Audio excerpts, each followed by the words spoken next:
Good morning, ladies and gentlemen of the model railroading community. All right, this is segment 2 of installing the Tsunami2 sound in the Athearn Genesis SD70MAC, and that is in the BNSF 9520 paint scheme with the swoosh, cream and green. In the last part 1, I covered the disassembly. I had a bit of trial and error as I intended to install a round speaker right here. This is the front of the locomotive. This is actually needs to be turned around. So right here, in where this speaker compartment was supposed to go, and it didn't work out as I planned. Here is the result of the project. Yes, it did work, so to speak, in that I did get a good speaker enclosure around the speaker, but it's just not going to fit because once you put this speaker here, it rests on this drive line, and it's too high for the hood. And it also, if you could get it to work, it wouldn't allow any room for the Keep Alive to hide back up in the hood up here on top of it like this, which is really the best place for the Keep Alive to go, because I don't want to tear up inside of the shell here. You can see the cab interior, and I would rather add to the cab interior than tear it up. So that is what has happened there. This is the start of my next segment of this project. Alright, since the last episode, a couple things have come in the mail. I got another one of these ESU 4 ohm speakers, and I will be wiring these together. They're really nice because it even has the positive and negative mark on the back, and it comes with this nice little enclosure. You can either use the screws to attach it, or you can cut the tabs off and glue it. Also, I got these from GPS 97 on eBay. You can see the name and address there. They're very good price, little shrink tubes. These are really nice to have in the DCC installs. And also from GPS 97, I did get the speaker from them, and I got this color-coded wire, which is supposed to match up with the different colors on decoders, supposed to help out with wiring decoders. One of the reasons that I switched to using 2 speakers is because I wanted a good quality of sound, and originally I wanted to use this high bass speaker, but the amount of cutting and chopping and rigging that would be required to make it fit, it wouldn't be very easy to duplicate.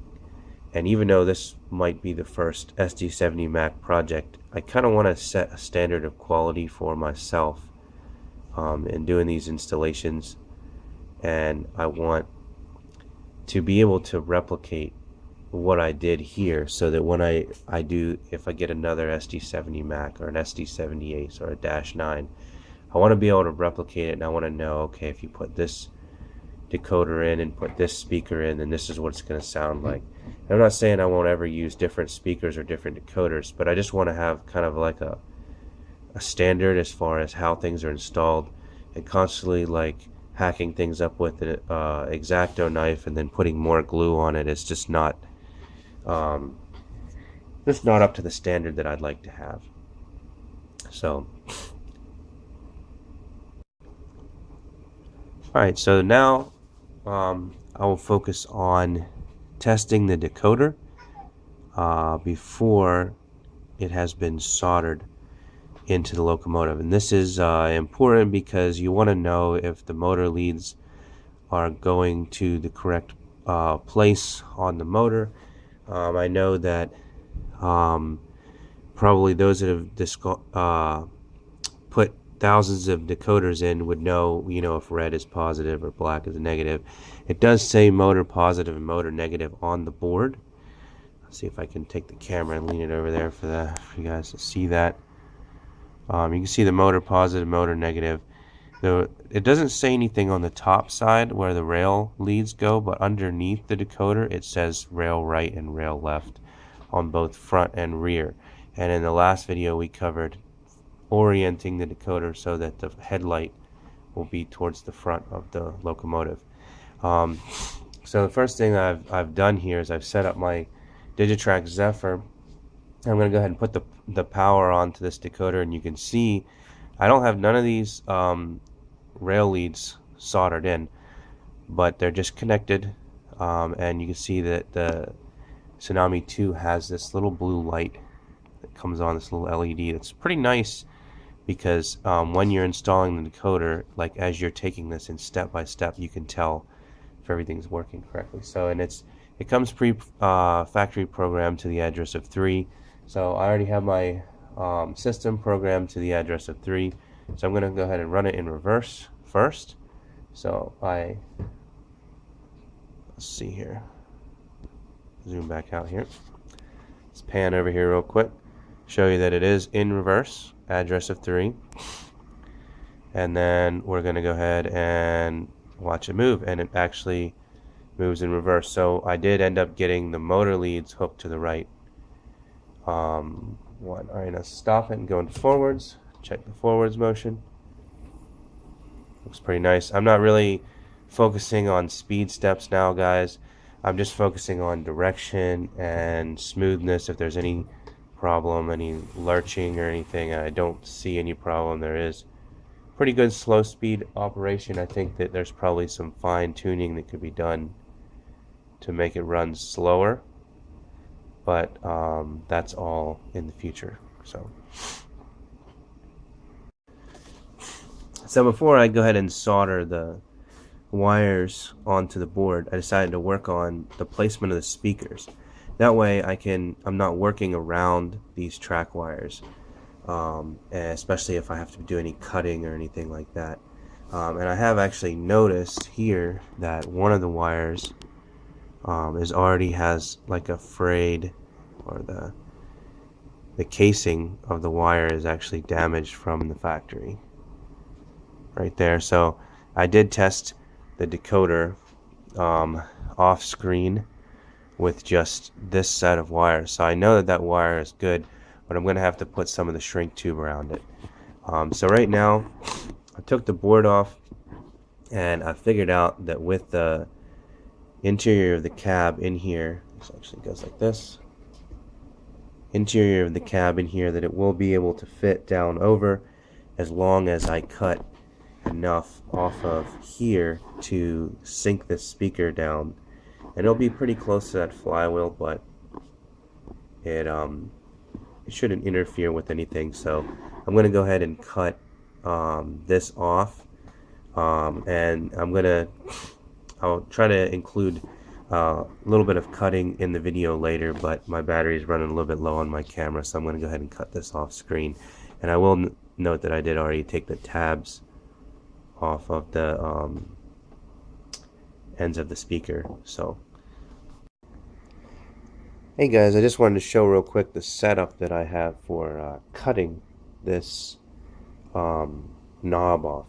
So I removed the motor, because you see it back there, because I don't want to get any of these filings in to the motor. And I also covered the gearboxes, or the front gearbox, with tape for that same reason. And the wires for the front truck are down in there, but I have them carefully tucked away so they won't be affected by the saw. So here my phone battery kept going dead. That's why I'm actually voicing over this portion, and this actually was a pretty considerable length of time that it took to cut the front and rear weights for the speakers. But I show you here a little bit of the process. Alright guys, so a lot of sawing, fitting later, which I won't make you watch me do. I have the front speaker mounted right here, and the one thing that I had to watch out with it was right up in here, the dynamic, you can see the dynamic brake fan motor. It kind of hangs down, so I had to make sure that it didn't touch. In the back, this basically just has to clear the top of the hood back here where the fans are. No biggie. But then I had to figure out how to get this little guy in here. This is the Keep Alive. So kind of, it's hard to see right now with the tape on it, but I kind of cut it out and put it in side.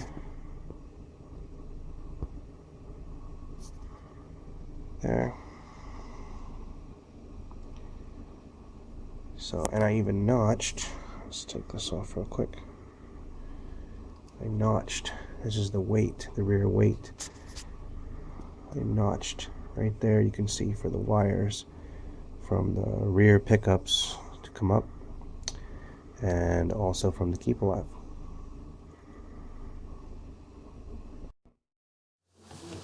Alright, so here I am tinning the wires that come from the wheel pickups. I'm actually tinning all the wires, but I just show, I think, one of them here on the video. I just put a little bit of solder on the soldering iron tip and then touch the tip to the wire, and it gets some of the solder on the wires. And here I'm showing actually soldering the wires to the board.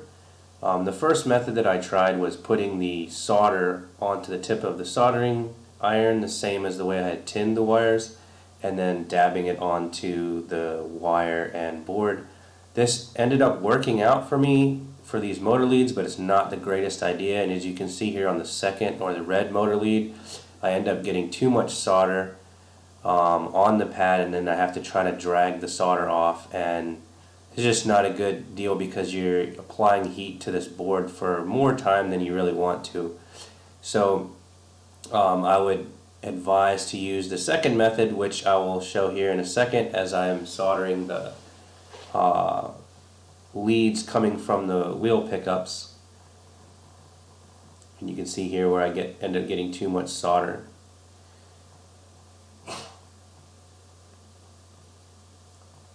And then I have to drag it off where it's got that big old bubble, and it's really bad news. You don't want to have this problem, guys, and luckily it didn't mess up the board.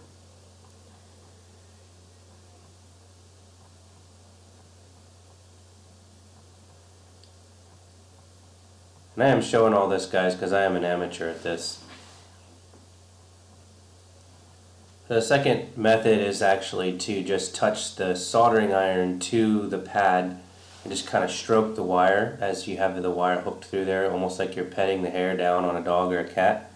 So you just touch the pad and stroke the wire down, and then literally in a second you just touch the solder to the pad and you instantly have a good connection. Next, after I had soldered the motor leads and the wires from the pickups, I tested it in forward and reverse. You can see here I hit a little bit of dirty track. So that Keep Alive, once it's installed, is really going to help out here. And next I started to take the speakers apart to get them all set up for soldering. Soldering the brown wire in between the positive and negative, and so you can see here I'm tinning the brown wire. The brown wire is the wire that actually connects the speakers in series, as you can see in this little diagram.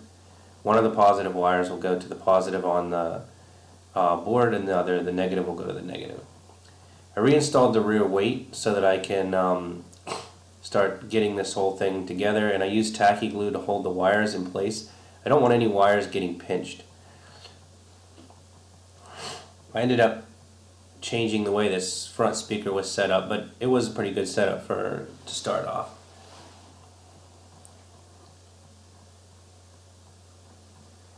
I like to use tacky glue to hold stuff down because you can always just get a Q-tip with some water on it and it won't damage anything, but it's easy to remove it. And here you can see I made a mistake on the front one, the one down in the bottom right hand corner, and I had to remove that speaker and re-glue it on because it was kind of crooked and it didn't fit inside the shell when I tried to force the shell down over top of it.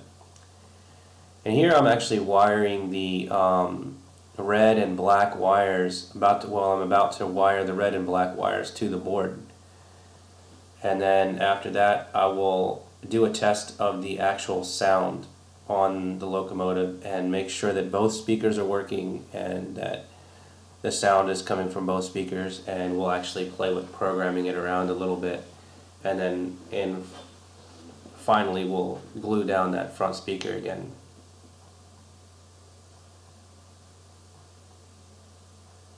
And you can see here I'm pointing out where I have taken the red wire, which is coming from the positive on the front speaker, connecting it to the positive S on the board, and the black wire from the negative on the back speaker and connecting it to the negative S on the board. Now the two unused wires, which would be the positive on the back speaker and the negative on the front speaker, are connected via the brown wire. So I just hook the wire through the hole, and here I'm getting a little bit better at soldering it. I stroke it down, just kind of like you're petting the hair on your cat or your dog, and then touch that solder in there, and there you go. One red wire done. Zoom in, you can really see the function tabs and the speaker tabs well here, and you can see I'm hooking the black wire in there.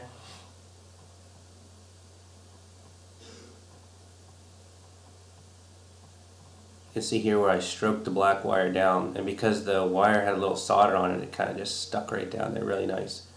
Touch the pad just momentarily and then touch the solder in there, and that's all you need. Done. Really simple,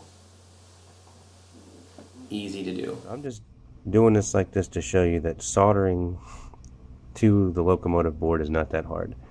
The main thing is you need a tip that's really, really fine and small. And this is zoomed in, so this tip looks really huge. But you want to have a good, fine soldering tip. You can see how small this tip is. If you got a big, wide tip on your soldering iron and then you try to solder on one of these small pads, you do run the risk of ruining things. So it's better to have patience and just get the right equipment first, especially if you're a beginner, instead of rushing into things.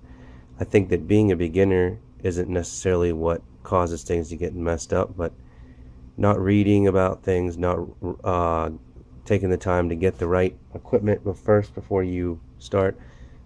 Get a good soldering iron. This is the one that I have. It's only about, I think, about a $30 soldering iron, Weller WP35. And it works really well for soldering track and DCC. I know that the resistance soldering irons are supposed to be better, faster for soldering track, but for just starting out, just get something simple like this.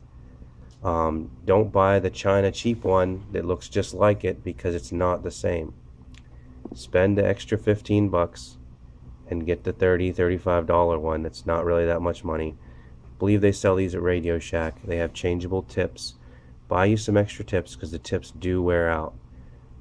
When the tips wear out and it gets taken too long to heat up, then you run the risk of damaging stuff. These tips are pretty cheap. They're only like, I think, $7 or $8 each. You can buy a whole pack of them for like $30. It has all different sizes. So get the right tips, get the right flux, water soluble flux, get the right solder. You want you want a very fine diameter solder. This is 6040 rosin core from Radio Shack. Pretty good stuff. It doesn't matter if you get really thick stuff, but like this here, 6040, it's the same stuff, it's just in a different package. Even I have this stuff here. This is electrical solder. This works too. The only thing is that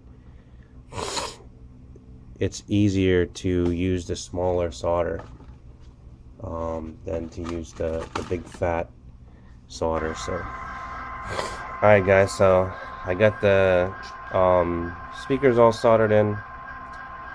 and you can hear it. It's running. I already changed the prime mover too, so I'm going to change the prime mover again just to show you how easy it is to change. When you first install the decoder, it's the default values are shown in bold here, so it's going to have a default value of the 567, which with CV123, which changes the engine or the prime mover, that's the value of 0. Also going to have a Nathan K3LA, which is a value of 0. So you'll have to look up and do some research on your engine, figure out which horn is prototypical. I haven't done that for my engine yet, but I do know that this engine is supposed to have the 710 turbo. The 710 GC3T2 would be the right engine for the SD70 ACE. But this is the SD70MAC, so we're just using the regular standard 710 turbo. But I'm going to show you how easy it is to change the prime mover. Okay, so while it's running, you can use operations mode to change it. You don't need any special program check. But I'm going to come over here to program, and program it cycles through the different modes. So I get it where it's on ops mode. Then I'm going to press CV. Alright, so now it remembered which was the last CV that I changed. But for example, let's say if I wanted to change the bell or the horn is CV120. So let's go, so we go, well, let's hit exit first so we can start. So we're going to go program, ops, CV, and then we're going to program 120. And then we're going to change it to a value of 8. So we're going to hit steps or the CV again, and then we're going to hit a value of 8. And then we're going to hit the CV right button, and then that should change it. Right? So let's try the horn. Well, that's definitely a different horn than it had before. Got a really good bass coming from the two speakers. Alright, let's change the prime mover again. So program, steps, we're going to use CV123 for the prime mover, and you press the step CV button again, and that puts you into where you're going to enter the value of the CV. So over here we have the 645 is a 5, so we're going to put 5, and then we're going to do CV right. Now when that happens, it's going to shut the prime mover off, it's going to go dead, and then it's going to start up on the new prime mover. Don't have to stop anything, just as long as the locomotive stopped on the track, starts up, and now we're on the 645 prime mover. Alright, and I'm going to show you, we're going to just change it back real quick. Let's see here. We're going to go exit, program, steps, we're on 123, steps again, we're going to go to 7, and then CV right. Alright, shut it off, and we're going to come right back to the 710. It's really simple.